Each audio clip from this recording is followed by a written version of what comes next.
then you got it?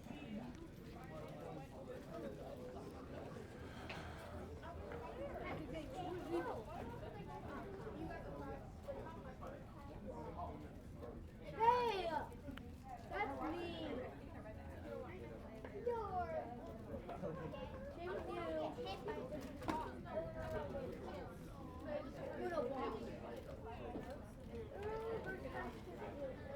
Ah!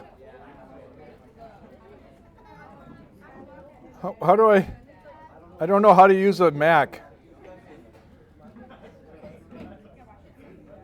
There we go.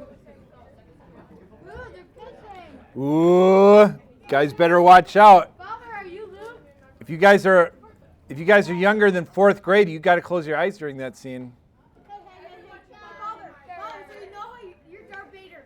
Are you okay with your son and daughter? Wait, look, it's Sweet Home Alabama. Hey, in Alabama, you can marry your sister. Oh my gosh. That is not true, and you shouldn't say that.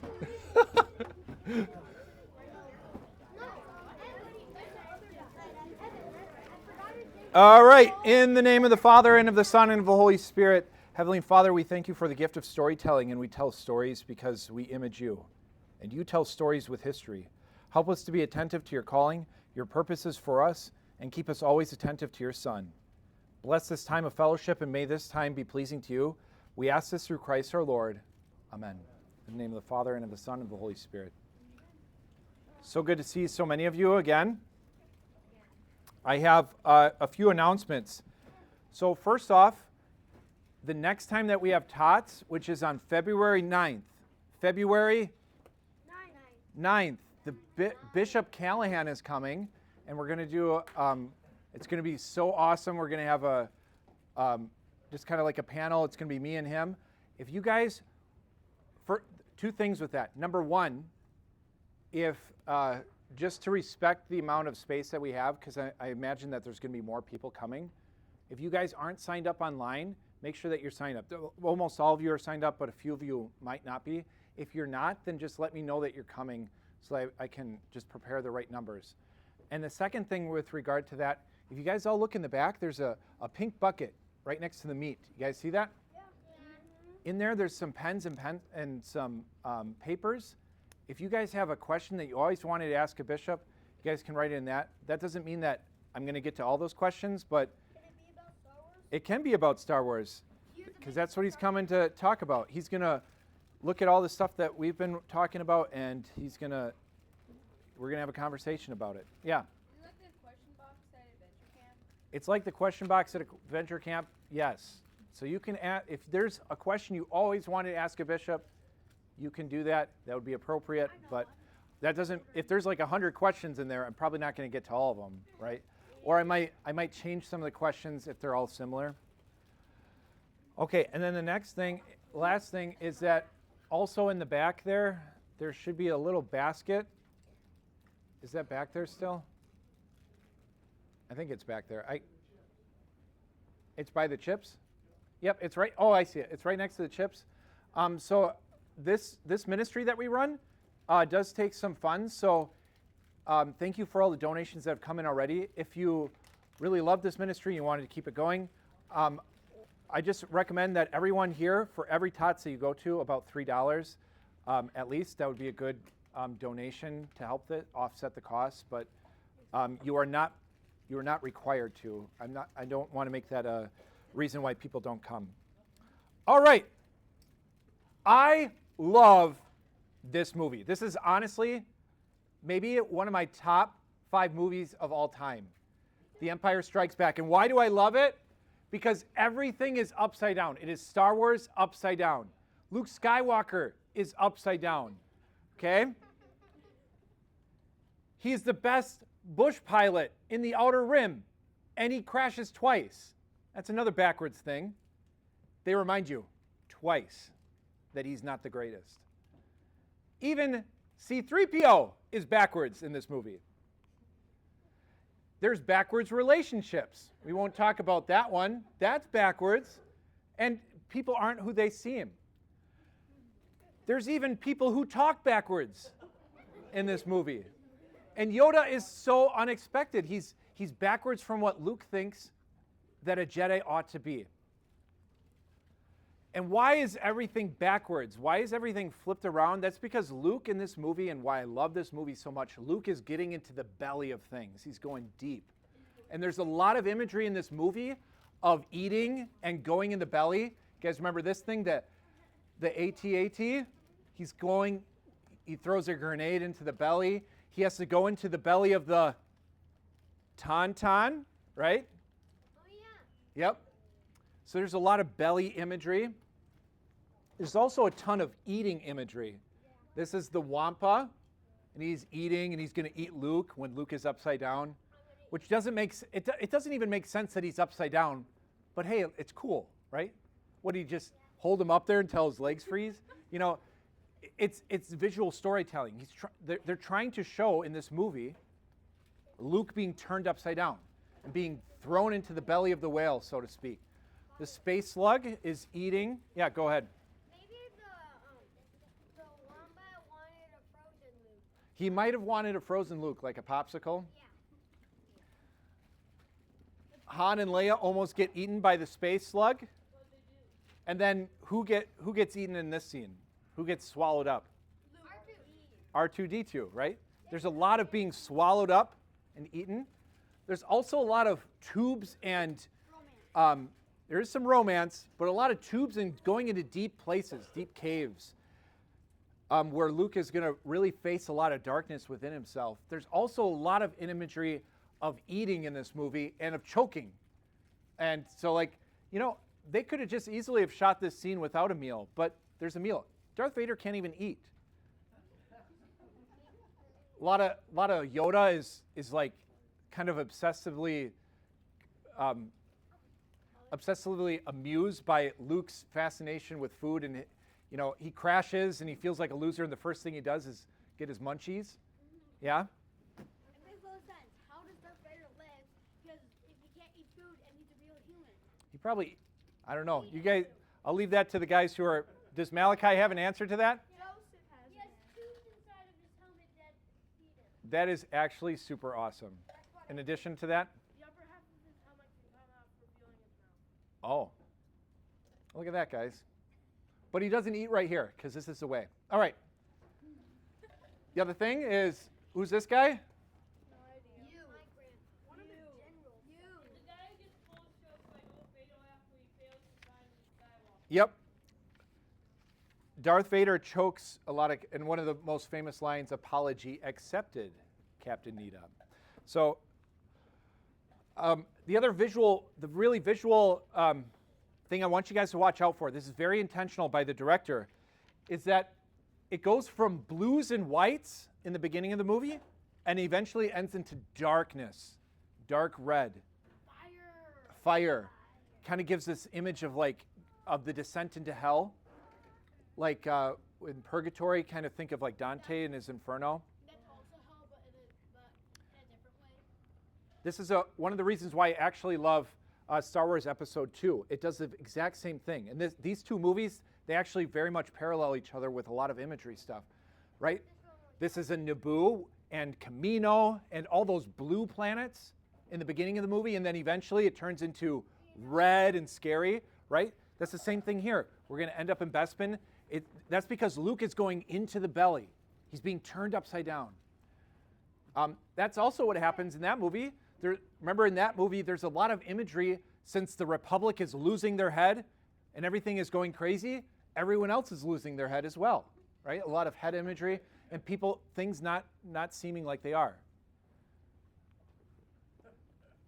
And what is the thing that's getting flipped upside down in this movie?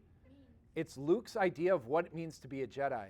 If you guys remember, I asked you this last time at Tots to really focus on this moment. What does Luke say on this moment in the last movie? He's talking to Obi-Wan. I want to follow the ways, I want to learn the ways of the Force and become like my father. And then he goes and saves the day, and it's awesome. He's a hero. And then all of a sudden in this movie, all that's turned upside down, because in this moment, I won't spoil it for you, he's going to learn a lot about his father and about how a lot of what Luke thinks it means to be a Jedi really is the path to the dark side. The things that he really thinks are going to make him a hero are really the things that are leading him down the path of darkness. And it's switched upside down in his mind and in his heart. And it's traumatizing. So for this, in order to understand really where Luke, this flipping around, there's really two fundamental viewpoints of the Force. The first one we call the light side, and I use light in air quotes because it's not really the light side. It's really just the Force. No one says, may the light side of the Force be with you. They just say, may the Force be with you. And George Lucas was very clear that the dark side of the Force is a corruption, a perversion of the Force. It's not what the Force is supposed to be. It's like a cancer onto the Force. It's not supposed to be there. So when the prophecy of bringing balance to the Force, it isn't about bringing equality between two sides. It's about getting rid of the dark side of the Force. Yes. It's like Magia and Goetia. Yep, like Goetia is a twisted understanding of what Magia ought to be, if you guys remember that talk. So this is the light side of the Force, or the true way of the Force. It's Force. You guys see that? And then me, right? An instrument.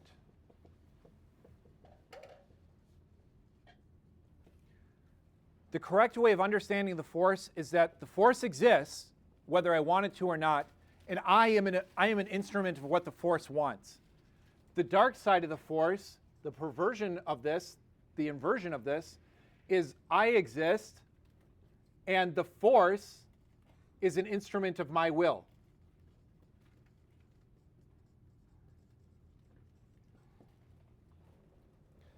I will say that this is also a fundamental viewpoint in life. Not obviously the Force, but as an analogy for God and God's gifts and his graces. Either God exists and we are an instrument of his will in the world, or I exist primarily and all the gifts that I have are at the service of my will. And you guys, I want you guys to really focus on that during this movie. Notice that throughout this movie, by the way, what do we call the people who abide by this? A Jedi, right? Luke wants to do this.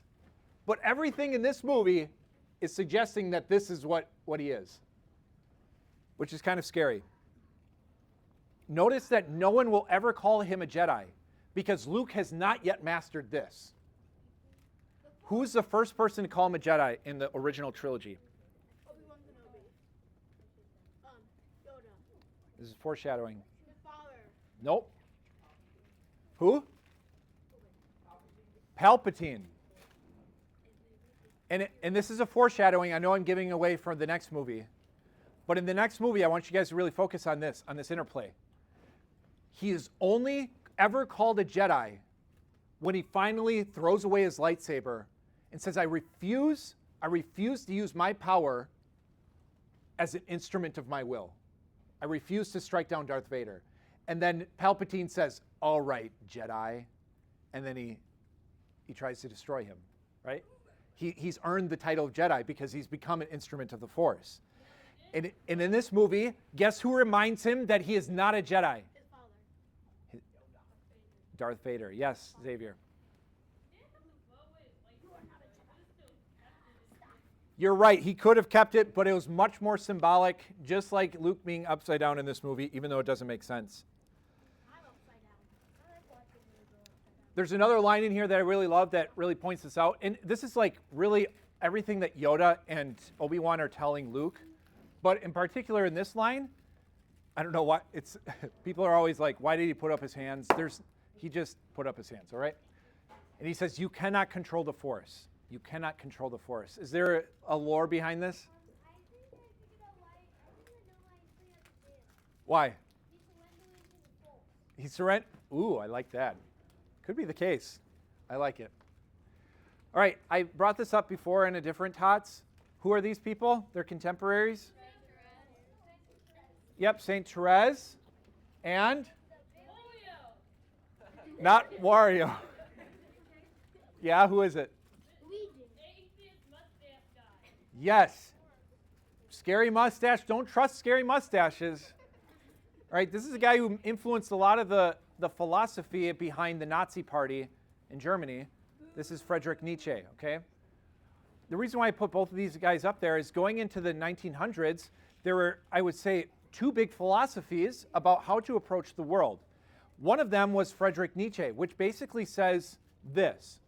He says, there is no God. If there is no God, then guess what? The only thing that can possibly give meaning to the world is me. And so he says, if you want to live a meaningful life in this world, go take it. Go impose all of your will upon it.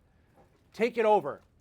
Whereas Therese is more like this. I am but a humble servant of my Lord. Okay? So these are real themes, guys. There's a translation of this also. There's very real consequences of this kinds of thinking in art. Okay? And so part of this conversation, I'm going to go through a little bit of art. These are beautiful, right? What are those things? They're Catholic churches, yeah. Catholic churches are supposed to be beautiful. Those other ones are also Catholic churches, but they're ugly. Hey, you're married to it. Ma'am is saying that you're married to a church. So by the way, okay, the reason why I say that they're ugly, and I mean that with sincerity, obviously there might be some beautiful things about it. There's some symmetry, right? But it's just, the point of the architecture of this is not to lift you up to something else. It's basically just to make you focused on the earthly. It doesn't bring you up to say that I'm not in charge, right? That's essentially the light side of the force. I'm not in charge. But the dark side says, I am in charge, because there is no meaning. A move in modern architecture is to tear down these overarching narratives. And if you guys remember, do you guys remember the elephant in the room? Yeah. Remember last time I was talking about how true meaning elevates us to something beyond us.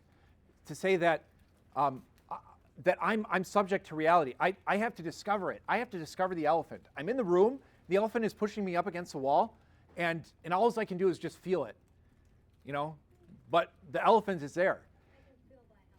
A lot of these architectures are trying to say that there is no grand elephant. And what you'll notice too is a lot of times when the church fails to teach someone about the elevated nature of God, about how he's beyond us and we're called to something else, that guess what else starts to go away?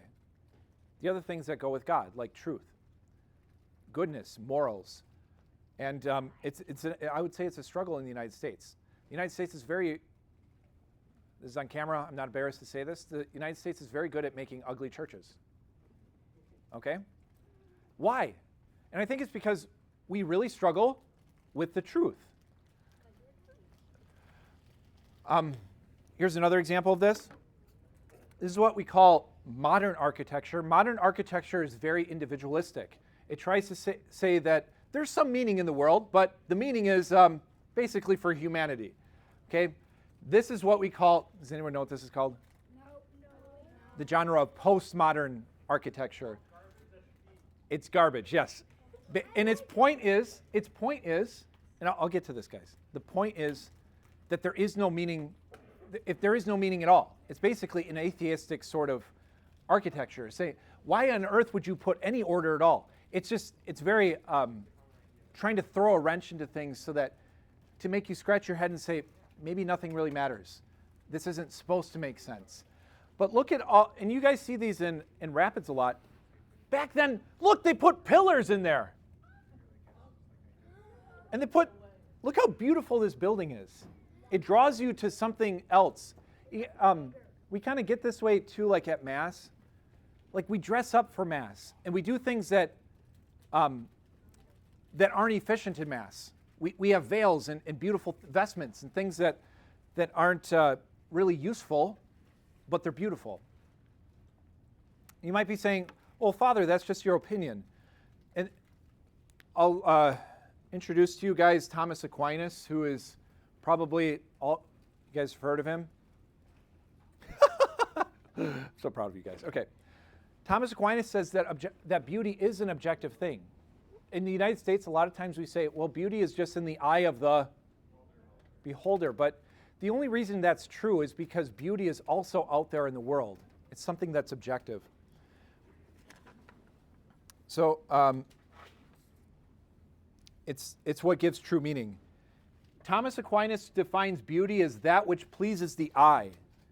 And what it has is integrity, harmony, and radiance. You can tell that that's a church. You should be able to walk in and say that it has an identity and a wholeness to it. You know, you walk in and you're not like, oh, this is an amphitheater. Oh, this is a stage or something. You say, wow, there's something really special about this.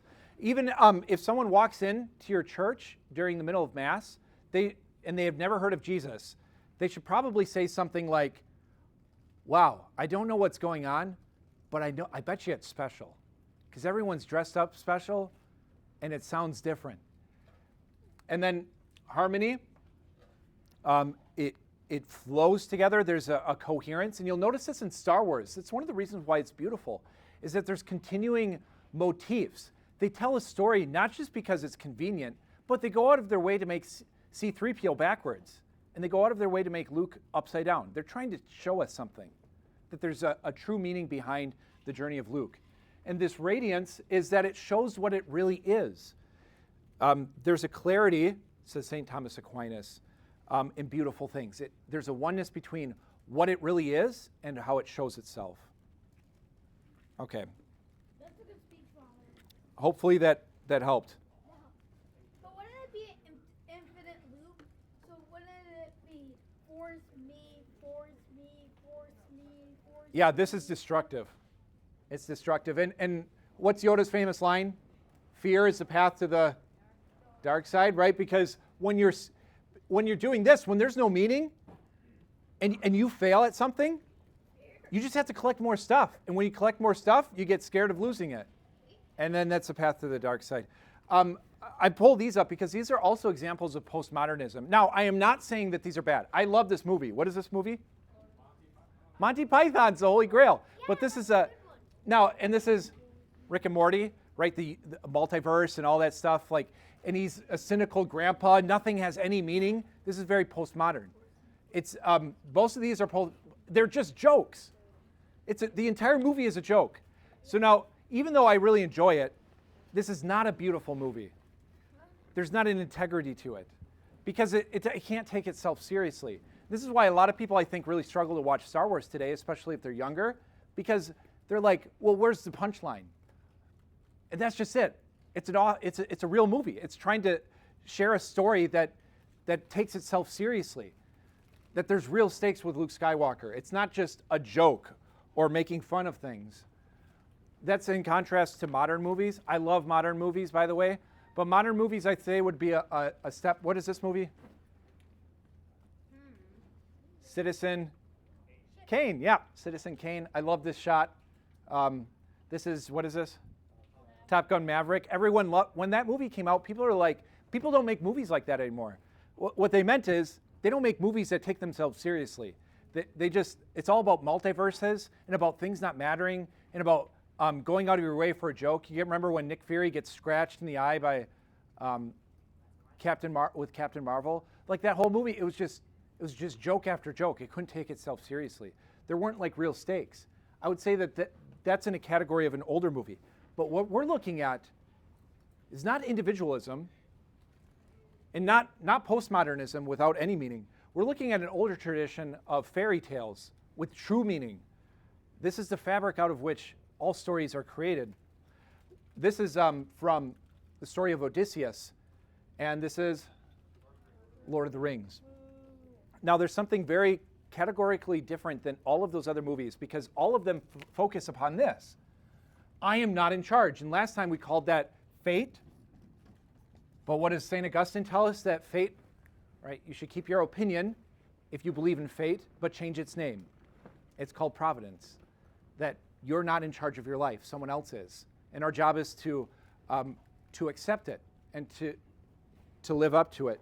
What's also interesting is that all of these old stories are marked by a very deep eucatastrophe, where this guy steps in and saves the day. I don't know if you guys remember in Odysseus, who saves the day for Odysseus?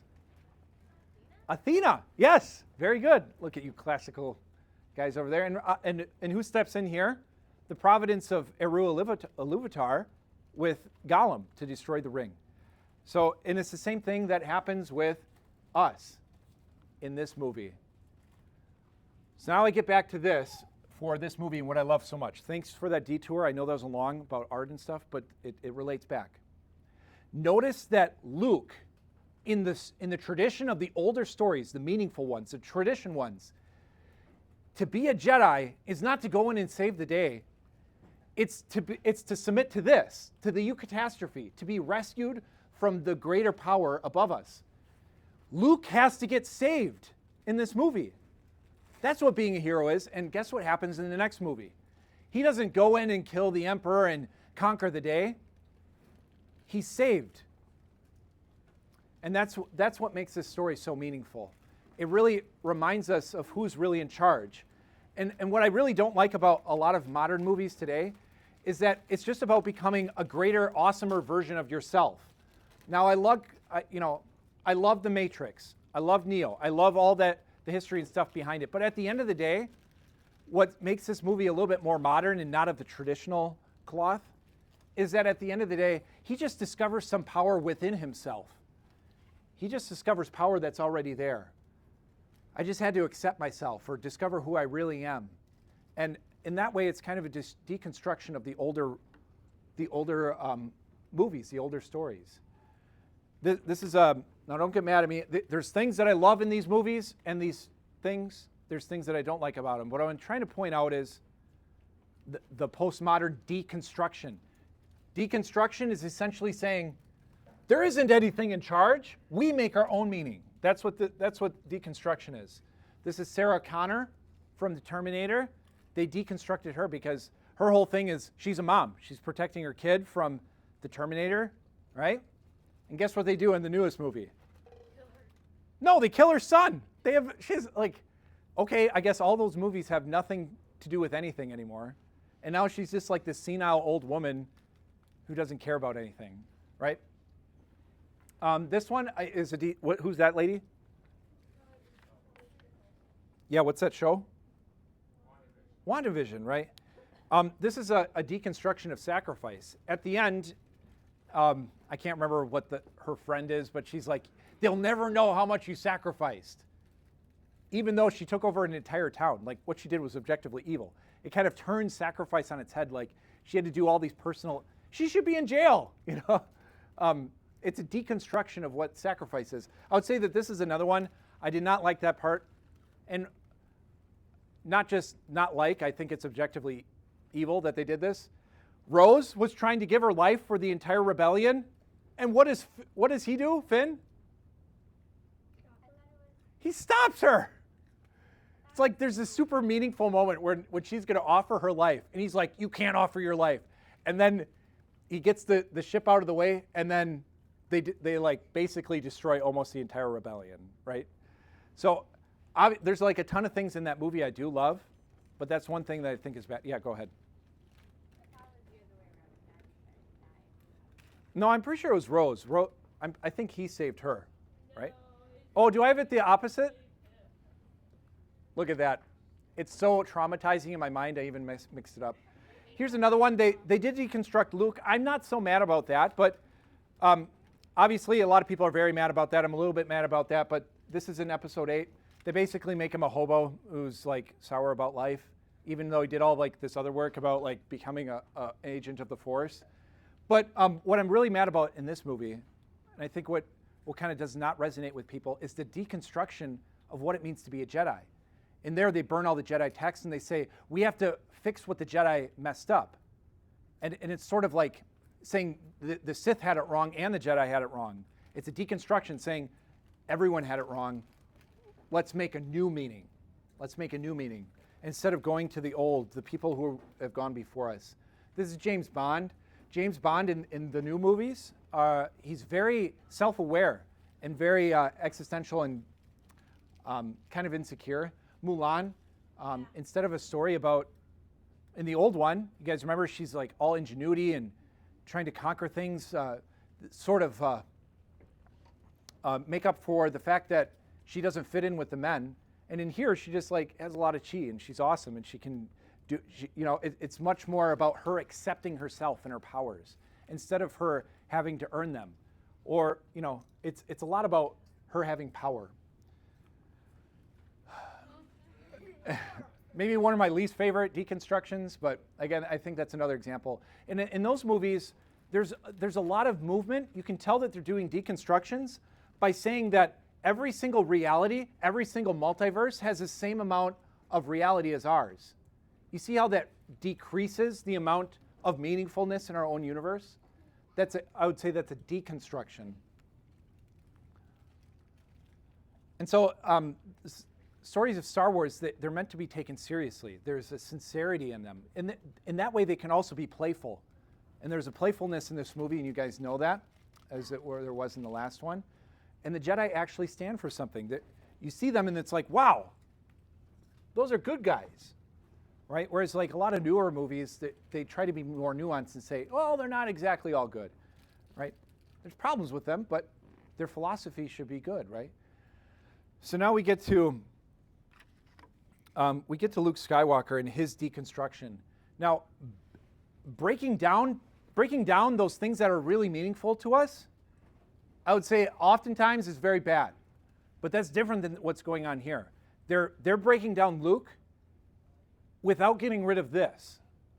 See, the bad thing happens in movies when you break down a character and make us not care about him because it's just pointless, because it's just another multiverse, because it's just another choice, because it's just another silly joke that you can't take seriously. Just because it's another, what's the guy who talks to the fourth wall? It's just another Deadpool. Reality doesn't really make sense anyway. Instead of that, they say, nope, Luke is being torn down, but he's still at the mercy of the Force. And that's what happens when he's broken down. It's just a part of his journey.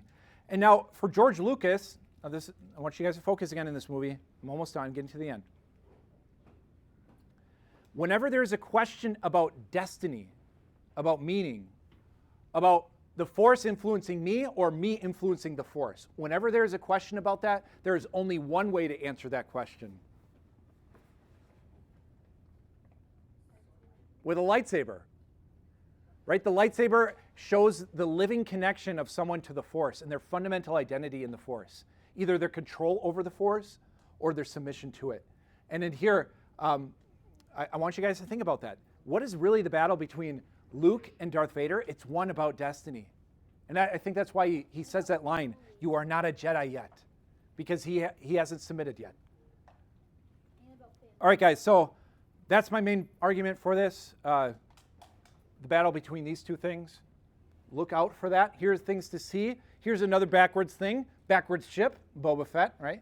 He has a backwards ship. How's it backwards? Ah! It's just backwards. Look at it.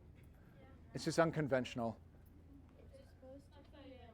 All right, another cameo. You guys remember that stormtrooper last time who directed what movie?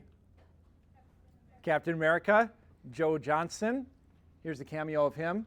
I can't remember who he plays. I wrote it down. Does anyone know that character? Captain Sean Valdez. You can just watch a Star Wars movie and just point to any random character and be like, yeah, that's Sean Valdez, you know. This is the most Riz. Okay, guys, greatest pickup line, right? Just kidding. Don't ever say this. Girl says she loves you. I know. Yeah. So I just love that scene. Harrison Ford actually came up with it. They couldn't. It just wasn't working, and it just really fits with the character. I love that. This shot was the Hoth sequence was shot in Norway, and there's actually a real blizzard that they decided that they're all going to shoot this this particular scene in. Carrie Fisher is she was about 5'1". Harrison Ford is about 6'1", and there's a lot of scenes.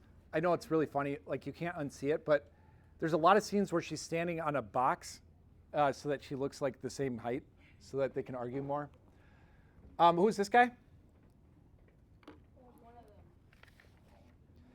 Irvin Kershner. He is the director for this movie. So George Lucas wrote this, but he directed the first one. But after the first one, he had a lot of health complications. It was very stressful. The last movie, guys, was like a $10 million film, $9 million film budget. That is super tiny, even back then, for the amount of success that was. This one, they got lots of money. They went out for lunch and he told his friend, I need someone else to direct this because I can't do this. This is going to define the future of Star Wars, because if this movie flops, there's going to be no more Star Wars. So he asked him to do it. One of my favorite lines, Yoda, he talks about how you will be scared. You know, he's talking about fear. And I want you guys to think back to this moment, especially when he goes into the cave and he discovers that evil within him. There's a lot of evil within all of us. All of us, kind of are in that lightsaber battle. We're fighting between those two modes of life. And think back to this moment at the beginning of the next movie when Luke Skywalker looks dangerously close to Darth Vader. He's choking people. He's wearing black. He kind of has a sinister side to him. He's kind of evil, right? And that's because it's in him, right? And there's even a point in here when Yoda tells him not to go. You're not ready. And what does he do? He goes. And I really wonder if he wouldn't struggle with all the dark side stuff if he actually finished his training. Probably my favorite shot in this entire movie is Yoda falling down. And also it reminds me of that parody song, Seagulls. You guys know that song? Why is he falling? Seagulls, stop it now. Why is he falling? All right, another thing. So Irvin Kershner, just random props. So when you guys see it, everyone can say "ha," right? It's like the toe thing with Aragorn, right? So yes, that is an ice cream machine. He just told, he's just like, here, take this and run through this shot with it. So he did, and now he's in canon. His name is Wilro Hood. That's all we know about him. He just has an ice cream machine. Also, another one of my favorite scenes in this is after the Millennium Falcon escapes, and Darth Vader, every time someone fails in this movie, guess what he does? He kills someone by choking them. Guess what he doesn't do? Kill someone. He doesn't kill them. That's because Luke rejects him. And I think as Luke is discovering that there's a lot of evil in him, at that one moment, he's like, ooh, the path that I'm following equals Darth Vader. I think Darth Vader is like, ooh, he's got a lot of meaning. Okay? I think that's what's going on in this shot. So as Luke is seeing the evil within him, Darth Vader is seeing goodness within himself. Also, apparently New York is visible on the end of Luke's lightsaber here. Also, what's interesting about this shot, it's about a 1 second shot. It's just a neat little thing. While he's hanging upside down and the lightsaber comes to him, in order to make that work, they actually just filmed him throwing the lightsaber down and then played it in reverse. Yeah. So. That's how. Wait. Where does it say New York? What? Where does it say New York? It's somewhere. There's words around here. There's a bunch of words, but it's like it's manufacturing. It's an error that they didn't get rid of. And then lastly, this is when, again, it's actually not that line though. What is the line? No one say it. No one say it.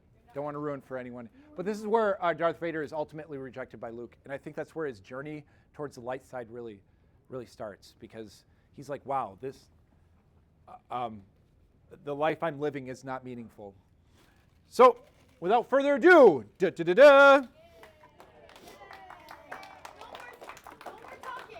No more talking.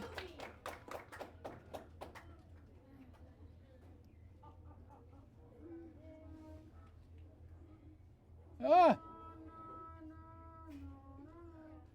Matthew, I don't know how to use this. You're on camera, Father. Don't worry. You want some help? Press the green button. Did you stop?